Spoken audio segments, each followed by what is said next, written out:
Merhabalar, kanalıma hoş geldiniz. Bugün sizlere harika bir maske tarifim var.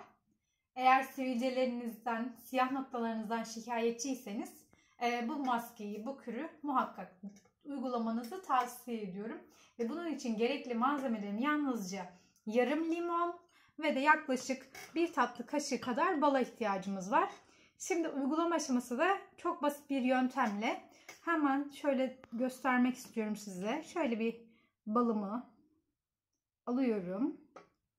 Çekirdeklerini ayıklamış olduğum limonun üzerine şöyle bir gezdiriyorum. Biraz hafif hafif sıktırıyorum limonu. Biraz daha şurasına. Bu şekilde yaptıktan sonra temiz olan cildimize şöyle göstermek istiyorum size. Dairesel şekilde siyah noktalarınızın ve sivilcelerinizin çok yoğun olduğu bölgeleri masaj yapar gibi limonu şöyle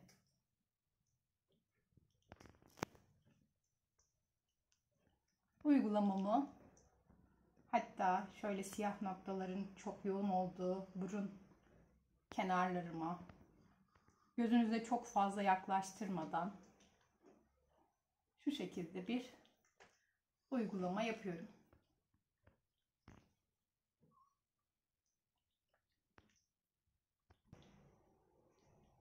Bu uygulamayı bu şekilde yaptıktan sonra 15 dakika kadar yüzümüzde bu şekilde bekleteceğiz.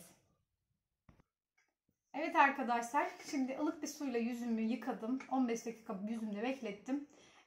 Düzenli olarak haftada 2 defa yaptığınızda siyah noktalarınızın, sivilcelerinizin zamanla söndüğünü ve bir zaman sonra hiç çıkmamaya başladığını göreceksiniz. Gerçekten etkili bir kür. Muhakkak denemenizi tavsiye ediyorum. Denedikten sonra yorum kısmında benimle paylaşırsanız çok memnun olurum. Kanalıma abone olmayı unutmayın. Hoşça kalın.